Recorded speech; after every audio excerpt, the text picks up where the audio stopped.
यावत् सिद्धम् असिद्धं वा साध्यत्वेन विधीयते आश्रित क्रम रूपत्वात् सा क्रियेत्यभिधीयते। नमस्कार, मैं डॉक्टर उर्मी गौतम, प्रवक्ता संस्कृत, जेवी जैन इंटर कॉलेज सहारनपुर, विषय संस्कृत, कक्षा 11 में आप सभी विद्यार्थियों का अभिनंदन करती हूँ। प्रिय विद्यार्थियों, इस श्लोक का अर्थ है कि किसी भी कार्य को करने में जो व्यापार किया जाता है वह क्रिया कहलाता है। क्रिया से संबंधित ही आज का हमारा विषय है, प्रकरण है। विषय संस्कृत, अध्याय है धातु रूप, और धातु रूप के अंतर्गत आज हम लट लकार का अध्ययन करेंगे। प्यारे बच्चों, धातु रूप शुरू करने से पहले हम कुछ आवश्यक बातें जान लेते हैं कि धातु का अर्थ, धातु किसे कहते हैं। भवादयो धातवः, अर्थात जो भू आदि हैं उनकी धातु संज्ञा होती है। जैसे पठती में जो पठ है वह धातु है, अर्थात जो क्रिया का जो मूल रूप होता है, प्रकृति होती है, उसको हम धातु कहते हैं। क्रिया किसे कहते हैं? तो किसी जिसके द्वारा किसी कार्य का होना या निश्चित होना पाया जाता है उसको क्रिया कहते हैं। क्रियाओं के काल 3 प्रकार के हैं, भूतकाल, भविष्यत काल और वर्तमान काल। पुरुषों का ज्ञान प्रथम पुरुष, मध्यम पुरुष और उत्तम पुरुष। युष्मद् उपपदे समानाधिकरणे स्थानिन्यपि मध्यमा, अर्थात युष्मद् शब्द से कहे गए या उसके अर्थ के जो वाची होते हैं वह मध्यम पुरुष की संज्ञा वाले होते हैं। अस्मद्युत्तमा, अस्मद् शब्द से कहे गए या उसके अर्थ के जो वाची शब्द होते हैं वह उत्तम संज्ञा वाले होते हैं, जैसे कि अहम, आवाम और वयम, शेषे प्रथमा, और जो इनसे शेष होते हैं वह प्रथम पुरुष की संज्ञा वाले होते हैं, जैसे कि सहा, तौ और ते। वचन का ज्ञान, संस्कृत में 3 प्रकार के वचन कहे गए हैं, एक वचन, द्विवचन और बहुवचन। इसमें एक वचन अर्थात 1 की संख्या का जो बोधक होगा, और द्विवचन 2 की संख्या का बोधक, और बहुवचन जो 2 से अधिक की संख्या का बोधक है वो बहुवचन कहलाता है। लकारों का ज्ञान, यद्यपि संस्कृत में जो है वो 11 लकार होते हैं, जो एक लेट लकार है ये वैदिक संस्कृत में प्रयोग होता है। इसके अतिरिक्त जो 10 लकार हैं उनमें से जो 5 मुख्य लकार हैं आज हम उसका अध्ययन करेंगे। आज के हमारे जो मुख्य शिक्षण बिंदु हैं वो इस प्रकार हैं कि 5 मुख्य लकारों का परिचय, लट लकार, लिट लकार, लोट लकार, लंग लकार और विधिलिंग लकार। इसके अतिरिक्त धातु रूप कैसे बनते हैं, 5 लकारों में इनका प्रयोग क्या होता है। परस्मैपदी धातुओं का लट लकार में प्रयोग, और ये जो धातुएं हैं ये परस्मैपदी, प्यारे विद्यार्थियों, धातुएं जो हैं वो 3 प्रकार की होती हैं, आत्मनेपदी धातु, परस्मैपदी धातु और उभयपदी धातुएं। तो हमारे जो पाठ्यक्रम में धातुएं हैं हम उनके विषय में जानेंगे आज कि भू धातु, भू भव होना धातु, पठ पढ़ने अर्थ में, पा पिव पीने अर्थ में, गम गच्छ जाना अर्थ में, दृश्य पश्य देखना अर्थ में, स्था तिष्ठ ठहरना अर्थ में, नी नए ले जाना अर्थ में, प्रच्छ पृच्छ पूछना अर्थ में। 5 मुख्य लकार। लट लकार, वर्तमानी लट, इसका जो प्रयोग है वो वर्तमान काल के लिए किया जाता है। लिट लकार, इसका प्रयोग भविष्यत काल के लिए किया जाता है। लंग लकार, भूतकाल के लिए हम लंग लकार का प्रयोग करते हैं। लोट लकार, यह जो है वो कालवाची नहीं है बल्कि अर्थवाची है। आज्ञा अर्थ के लिए या आशीर्वाद के लिए हम लोट लकार का प्रयोग करते हैं। फिर है विधिलिंग लकार, चाहिए अर्थ में इसका प्रयोग किया जाता है। विधि, निमंत्रणा, मंत्रणाधीष्ट, संप्रश्न, प्रार्थनेषु लिंग, अर्थात विधि, निमंत्रण, आमंत्रण इत्यादि अर्थों में भी विधिलिंग का प्रयोग किया जाता है। धातु रूप कैसे बनते हैं? क्रिया के मूल रूप धातु में प्रत्यय जोड़कर धातु रूप बनाए जाते हैं। पुरुष व वचन के अनुसार उनके भिन्न रूप हो जाते हैं। प्रत्यय जुड़ने से धातु रूप में परिवर्तन हो जाता है और उसका अर्थ भी बदल जाता है। प्यारे विद्यार्थियों, धातुओं के विषय में हम कुछ आवश्यक जानकारी कर लेते हैं, क्योंकि कुछ धातुएं ऐसी हैं जिसमें कि कुछ विकार हो जाता है, फिर हम प्रत्यय उसी में लगाते हैं। तो सबसे पहले जो धातु है भू धातु, इसका जो परिवर्तित रूप है वह भव है। सत्तायाम अर्थात होने अर्थ में इस धातु का प्रयोग करते हैं, और इस धातु में जो भव आया है उसको हम एक संक्षेप में देख लेते हैं किस तरीके से आया है। ये भू जो मूल धातु है, इसमें वर्तमानी लट से लट के स्थान पे हम ती प्रत्यय करते हैं, तिप करते हैं, तिप का ती शेष रहता है। उसके बाद एक सूत्र है कर्तरी शप, उसकी सहायता से शप आदेश शप का आगम होता है और उसका आशेष रहता है। उस स्थिति में आ की सार्वधातुक संज्ञा की जाती है, जिसका फल होता है कि भू में जो ऊ है उसको भो हो जाता है और स्थिति होती है भो आ और ती। अब इसमें सार्वधातुक संज्ञा होने के कारण भो में जो ओ है उस ओ को उसको भो होता है और उसको अव आदेश होकर के अयादि संधि से भव बनता है। ओ के स्थान पर हम अव करते हैं अ और ये ती। अब यही स्थिति जो भव है वो इसमें भू में भव की स्थिति है। अब भव में जब हम आ मिला देते हैं तो बन जाता है भव, और ये आगे ती प्रत्यय है और मिलाने पर रूप बन जाता है भवती। तो हम जो आगे प्रत्यय लगाएंगे प्रत्येक लकार में वो हम इसी भव में लगाएंगे और प्रत्यय रूप धातु रूप बनाएंगे। अगली जो धातु है वो है पठ धातु। ये पढ़ने अर्थ में प्रयुक्त होती है। पा धातु, इसका जो परिवर्तित रूप है वो पिव है। इसी प्रकार से गम धातु गच्छ, इसका परिवर्तित रूप है गत्यर्थक है, ये जाने अर्थ में प्रयुक्त होती है। अगली धातु है दृश्य धातु, जिसका परिवर्तित रूप पश्य है और प्रेक्षणे अर्थात देखने अर्थ में इसका प्रयोग किया जाता है। अगली धातु है स्था धातु। तिष्ठ इसका परिवर्तित रूप है, बैठने अर्थ में इसका प्रयोग किया जाता है। नी नए अर्थात ले जाने अर्थ में, प्रापणे इस अर्थ में इसका प्रयोग किया जाता है। और प्रच्छ धातु पूछने अर्थ में हम इसका प्रयोग करते हैं। अब इसमें जो पा धातु है, पा का जो पिव हुआ है, दृश्य का पश्य हुआ है और स्था का तिष्ठ हुआ है। प्यारे विद्यार्थियों, इसमें जो है जो तिष्ठ है या पिव है या पश्य है, इनमें जो अकारांत है, मूल रूप से इनका जो परिवर्तित रूप है ये अकारांत है, लेकिन कुछ मत में इसमें जो है पश्य में या तिष्ठ में अकारांत की उपदेशे जनुनासिक से इस संज्ञा लोप कर देते हैं, तो स्थिति हो जाती है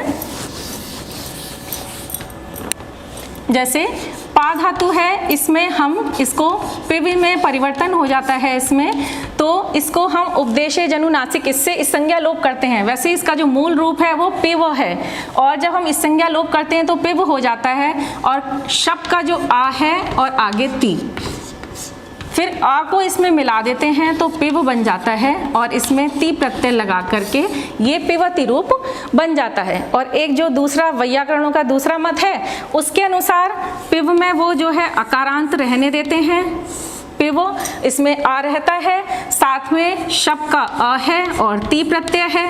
इसमें अब जो है यहाँ पर भी आ है और यहाँ पर भी आ है, ये पिव जो है ये ब हमने हलंत लिखा।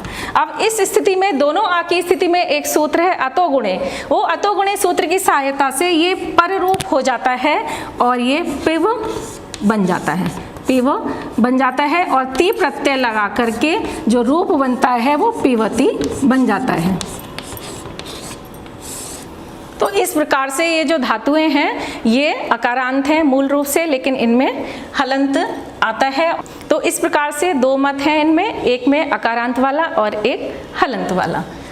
ये पा में जो पिव हुआ है या स्था में जो तिष्ठ हुआ है, ये जो है चार लकारों में होता है, लट लकार में, लोट लकार में, लंग में और विधिलिंग लकार में।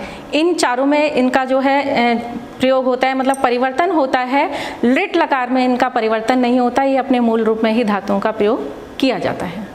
नी जो धातु है ये ले जाने अर्थ में, इसमें भी जो है ये इसकी स्थिति है कि यहाँ पे सार्वधातुक संज्ञा की, इसका फल है कि ये इसको गुण होकर के ए हो गया और ए के स्थान पे नय हो गया और अति,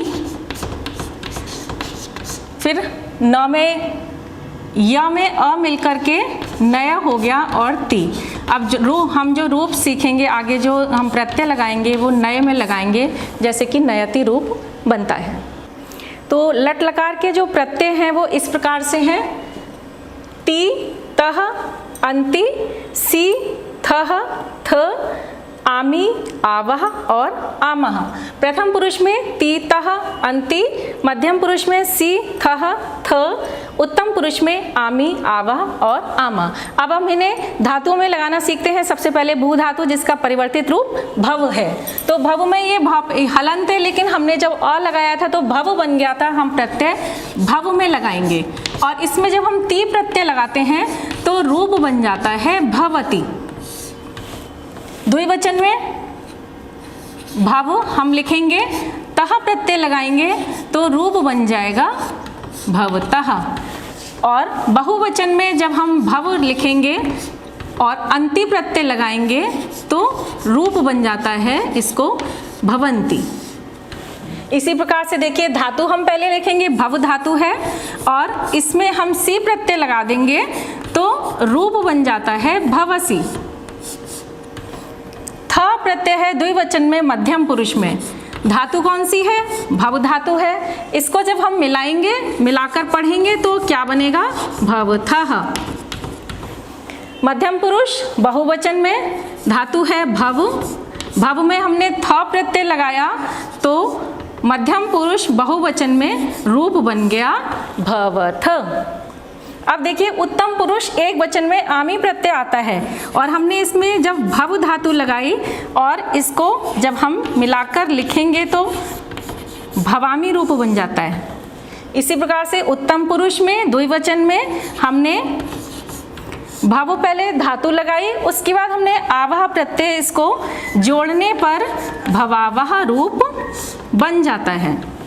फिर है भव धातु उत्तम पुरुष बहुवचन, इसमें आमह प्रत्यय आता है, और जब हम इसे मिलाएंगे तो रूप बन जाता है भवामह। तो इस तरीके से आपको प्रत्यय याद करने हैं, और किसी भी धातु में लगाएंगे तो लट लकार के रूप बन जाएंगे, जैसे कि भवति, भवतः, भवन्ति, भवसी, भवथः, भवथ, भवामि, भवावह और भवामह। अगली धातु है पठ धातु। इसमें देखिए, पठ धातु पढ़ने अर्थ में है, तो लट लकार में प्रथम पुरुष में हम पहले धातु लिखेंगे पठ, और पठ में ये वैसे तो हलंत है, लेकिन हमने शब्द का जो अ है वो मिलाकर के लिखा है पठ और ती, तो रूप बन जाता है पठती। द्विवचन में पठ धातु पहले लिखेंगे, प्रत्यय वही तह है तो इसको बोलेंगे पठतः। इसी प्रकार बहुवचन में पठ धातु है और इसमें हमने अंति प्रत्यय लगा दिया तो रूप क्या बन गया? पठंती। अब मध्यम पुरुष देखिए, मध्यम पुरुष एक वचन में सी प्रत्यय है, हमने पहले धातु लिखी फिर प्रत्यय लिखा, और जब हमने इसे मिलाकर पढ़ा तो क्या पढ़ेंगे? पठसी। द्विवचन में मध्यम पुरुष में पहले पठ धातु लिखेंगे, फिर हम थह प्रत्यय लिखेंगे, फिर इसको जब हम मिला के बोलेंगे तो रूप बन जाएगा पठ थह।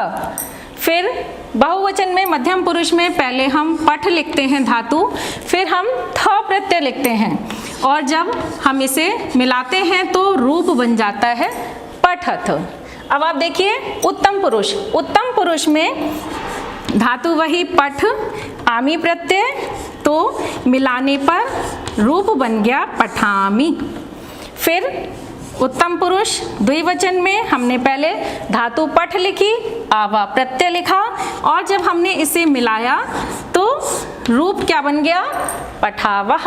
इसी प्रकार देखिए, उत्तम पुरुष बहुवचन में पठ धातु है और आमा प्रत्यय है, अब इसे जब हम मिलाएंगे तो रूप बन जाता है पठामह। अगली धातु है पा धातु। पा धातु में पिव इसका परिवर्तित रूप है, देखने अर्थ में ये धातु है, इसमें भी हमें जो पिव लिखेंगे पहले, और पिव में जब हम ती प्रत्यय लगाएंगे तो बनेगा पिवती। पिवती में अकारांत रहेगा, ये शब्द का आ जाएगा तो बनेगा पिवती। इसी प्रकार द्विवचन में प्रथम पुरुष में पहले हम पिव लिखेंगे और तह प्रत्यय होता है इसमें, तो बन जाता है रूप पिवतः। और प्रथम पुरुष बहुवचन में फिर हम पहले पिव लिखेंगे और अंति प्रत्यय लगाएंगे तो रूप बन जाता है पिबंती। अब मध्यम पुरुष देखिए, मध्यम पुरुष में एक वचन में सी प्रत्यय आता है तो पहले हमें धातु लिखनी है, धातु के साथ हमें सी प्रत्यय लिखना है और जब हम इसे मिला के पढ़ते हैं तो हम क्या पढ़ेंगे इसे, पिवसी। मध्यम पुरुष द्विवचन, पहले हम धातु लिखेंगे पिव और थ प्रत्यय लगाएंगे तो रूप बन जाता है मध्यम पुरुष द्विवचन का पिवथः। फिर है मध्यम पुरुष बहुवचन जिसमें हमें पहले पिव धातु लगानी है और लिखनी है, फिर थ प्रत्यय लगाना है तो रूप बन जाता है पिवथ, पिवथ। फिर है उत्तम पुरुष, उत्तम पुरुष में भी पहले हमें धातु लिखनी है, आमी प्रत्यय लगाना है तो हम इसे क्या पढ़ेंगे, पिवामी। फिर है पिव धातु और उत्तम पुरुष द्विवचन का प्रत्यय है आवह तो रूप बन जाता है पिवावह। इसी प्रकार से देखिए पिव धातु, आमः प्रत्यय, उत्तम पुरुष बहुवचन तो रूप होता है पिवामः। अगली धातु है गम धातु। गम का परिवर्तित रूप जो है गच्छ है, हमें प्रत्यय इसी में लगाने हैं लट लकार में। तो सबसे पहले हमें लिखना है वही गच्छ और ती प्रत्यय है इसमें तो बन जाता है गच्छति।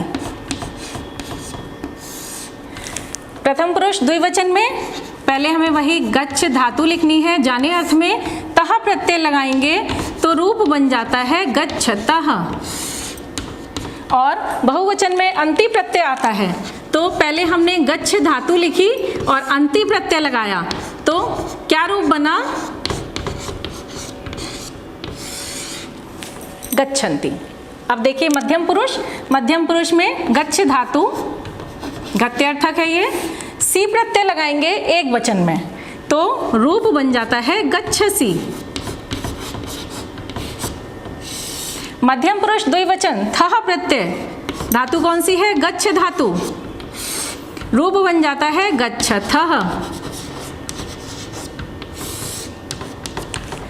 मध्यम पुरुष बहुवचन, धातु है गच्छ और इसमें जो प्रत्यय है वो था प्रत्यय है, रूप बन जाता है गच्छथ।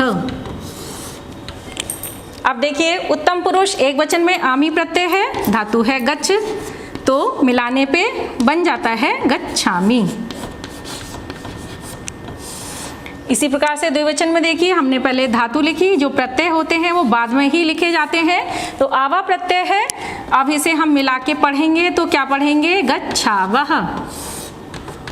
बहुवचन उत्तम पुरुष बहुवचन तो पहले धातु गच्छ और आमः प्रत्यय मिलाने पर जो रूप बनता है वो बनता है उत्तम पुरुष बहुवचन में गच्छामः।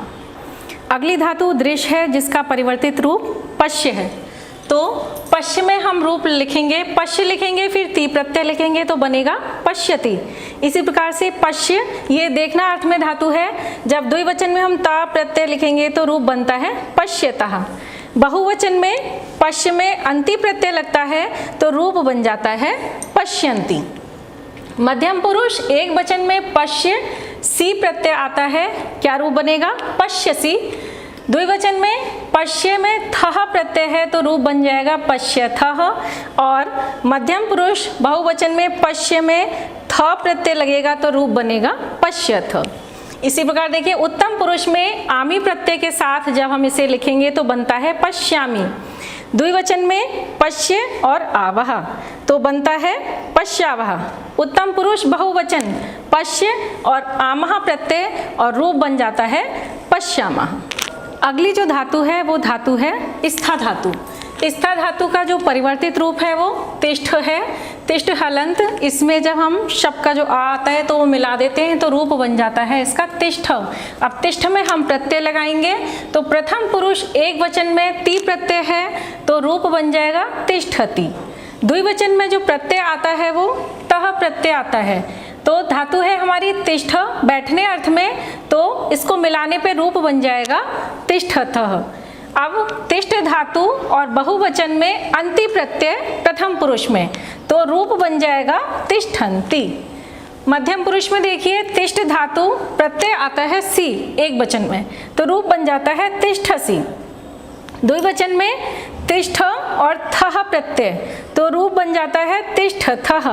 फिर तिष्ठ और थ प्रत्यय है ये बहुवचन में, मध्यम पुरुष में, तो रूप बन जाता है तिष्ठथ। मध्यम पुरुष एक वचन, द्विवचन, बहुवचन, तिष्ठसि, तिष्ठथः, तिष्ठथ। उत्तम पुरुष देखिए आमी प्रत्यय है, तो रूप बन जाएगा तिष्ठ में लगाने से तिष्ठामि, और तिष्ठ आवह द्विवचन में है तो रूप बन जाएगा तिष्ठावह। और बहुवचन में देखिए तिष्ठ में आमा प्रत्यय आता है उत्तम पुरुष में, तो रूप बन जाता है तिष्ठामः। अगली धातु नी धातु, जिसका परिवर्तित रूप नय है, तो नय में हम प्रत्यय लगाते हैं। लट लकार परस्मैपदी धातु है ये, प्रथम पुरुष एक वचन में नय में ती प्रत्यय लगाएंगे तो नयति रूप बनता है। द्विवचन में नय के साथ जब हम तह प्रत्यय लगाते हैं तो रूप बनता है नयतः, और बहुवचन में वही अंति प्रत्यय लगाएंगे नय के साथ तो रूप बन जाएगा नयंती। मध्यम पुरुष में नय धातु पहले, फिर उसमें सी प्रत्यय, तो रूप बनता है नयसी। फिर द्विवचन में नय के साथ हमने थह प्रत्यय लगाया तो रूप बन गया नयथः। फिर बहुवचन में नय के साथ हमने थ प्रत्यय लगाया तो रूप बना नयथ। उत्तम पुरुष एक वचन में आमी प्रत्यय आता है, नय धातु लिखी हमने, आमी प्रत्यय लगाया तो रूप बन जाता है नयामी। फिर नय धातु द्विवचन में आवह प्रत्यय आता है तो रूप बनता है नयावह। और उत्तम पुरुष बहुवचन प्रत्यय है आमह, तो रूप क्या बनता है नयामह। पृच्छ धातु है, प्रच्छ धातु है, प्रच्छ का पृच्छ हो जाता है, क्योंकि ये जो प्रच्छ है इसका परिवर्तित रूप है पृच्छ, संप्रसारण हो जाता है इसमें, और रेफ के स्थान पर री संप्रसारण हो जाता है। और ये कौन कौन सी धातुओं में, लकारों में होता है? लट लकार में, लोट लकार में, लंग में और विधिलिंग में। लिट लकार में इसका संप्रसारण नहीं होता, तो हम जो रूप लिखेंगे वो पृच्छ में हम प्रत्यय लगाएंगे और रूप बन जाते हैं। तो सबसे पहले प्रथम पुरुष एक वचन में देखिए हमने पृच्छ धातु लिखी और इसमें ती प्रत्यय लगाया वही लट लकार का, तो रूप बन जाता है पृच्छति। द्विवचन में पहले हमने वही पृच्छ धातु लिखी पूछना अर्थ में और तह प्रत्यय लगाया, रूप बन गया पृच्छतः। फिर पृच्छ धातु लिखी हमने पहले और अंति प्रत्यय लगाने से इसमें रूप बन जाता है पृच्छन्ति। फिर है मध्यम पुरुष, मध्यम पुरुष में हम पहले वही पृच्छ धातु लिखते हैं और प्रत्यय कौन सा आता है इसमें? सी प्रत्यय, तो रूप बन जाता है पृच्छसि। फिर देखिए पृच्छ धातु और मध्यम पुरुष द्विवचन का जो प्रत्यय है वो थह प्रत्यय है, तो रूप बन जाता है पृच्छथः। और मध्यम पुरुष बहुवचन धातु है पृच्छ और थ प्रत्यय है, तो इसे जब हम पढ़ेंगे तो क्या पढ़ेंगे? पृच्छथ। अब उत्तम पुरुष एक वचन में धातु पहले लिखेंगे पृच्छ, फिर इसमें हम प्रत्यय लगाएंगे आमी। लट लकार के प्रत्ययों में उत्तम पुरुष में जो एक वचन का प्रत्यय आमी है तो रूप बन जाएगा पृच्छामि। अब देखिए उत्तम पुरुष द्विवचन, इसमें जो प्रत्यय आता है वो आता है आवह प्रत्यय। आवह प्रत्यय आता है और इसे मिलाने पे रूप बन जाता है पृच्छावह। पृच्छ धातु और ये आमा प्रत्यय है। आमा प्रत्यय लगाने से जब हम इसे मिला के लिखते हैं तो रूप बन जाता है पृच्छामः। तो इसके रूप किस प्रकार से बने? पृच्छति, पृच्छतः, पृच्छन्ति, पृच्छसि, पृच्छतः, पृच्छथ, पृच्छामि, पृच्छावः और पृच्छामः। तो बच्चों हमने 8 इन धातुओं में, परस्मैपदी धातुओं में, लट लकार में प्रत्यय लगाने सीखे। अब कुछ अभ्यास प्रश्न करते हैं। लट लकार किस काल में प्रयुक्त होता है? लट लकार का आपको बताना है किस काल में प्रयुक्त होता है। उत्तर है इसका वर्तमान काल। अगला क्वेश्चन है गम धातु का क्या अर्थ है? तो इसका अर्थ है जाना। भवति किस लकार पुरुष और वचन का रूप है? तो देखिए इसमें ती प्रत्यय है, तो ती प्रत्यय किस में होता है? प्रथम पुरुष एक वचन में। तो उत्तर होगा लट लकार प्रथम पुरुष एक वचन। नी धातु लट लकार प्रथम पुरुष बहुवचन का क्या रूप होगा? प्रथम पुरुष बहुवचन, तो अंति प्रत्यय है, नयंति रूप इसका बन जाता है। तो आज हमने जो बातें सीखी हैं वो एक बार दोहरा लेते हैं। आज हमने 5 मुख्य लकारों के विषय में जाना। लट लकार, लिट लकार, लोट लकार, लंग लकार और विधिलिंग लकार, इनका हमने परिचय जाना।